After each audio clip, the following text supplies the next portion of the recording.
least 10 people were killed and more than 200 injured in violent clashes that erupted in Baghdad's heavily fortified Green Zone on Monday, following an announcement by powerful Iraqi Shia cleric Muqtada al-Assad that he was withdrawing from political life, medical sources told CNN.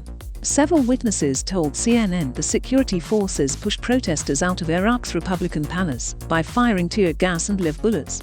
Hundreds of protesters stormed the building inside the Green Zone following al-Assad's announcement, Iraqi security officials told CNN on Monday.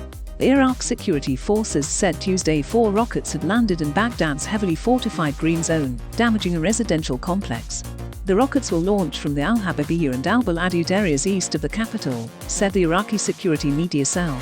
The Republican Palace is where the Iraqi cabinet meets, and Prime Minister Mustafa al-Kadhimi has now suspended all meetings of his government until further notice, according to a statement released by his office. The Prime Minister has urged al-Assad to help call on the demonstrators to withdraw from government institutions.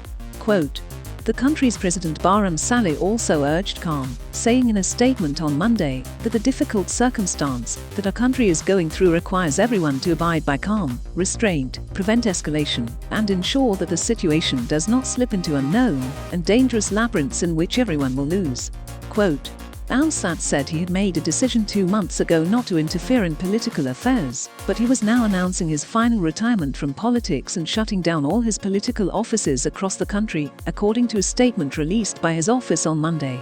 The announcement came after weeks of tensions and protests that were sparked by al-Assad's decision in June to order his entire political bloc to withdraw from the Iraqi parliament in an apparent show of force after months of political stalemate. At that time, he said his request was a sacrifice from me for the country and the people to rid them of the unknown destiny. Quote, Iraq has struggled to form a new government since parliamentary elections in October, which saw Iran-backed Shiite blocs losing seats to the Sadrists. Al-Assad, who has in the past positioned himself against both Iran and the United States, is popular in Iraq.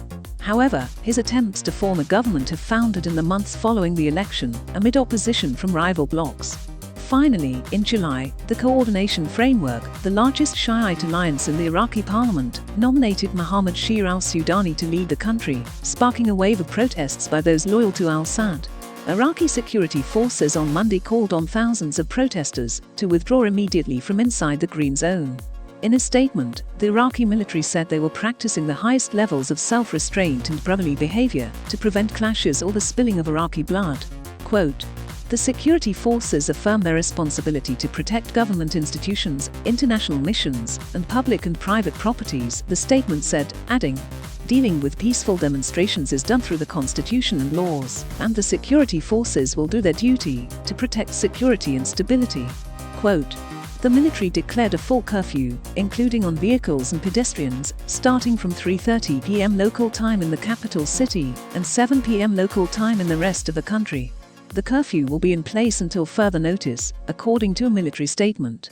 The United Nations Assistance Mission in Iraq, UNAMI, has also urged protesters leave governmental buildings and to allow the government to continue its responsibilities of running the state for the Iraqi people. State institutions must operate unimpeded in service of the Iraqi people, under all circumstances and at all times. Respect for constitutional order will now prove vital, UNAMI said in a statement released on Monday.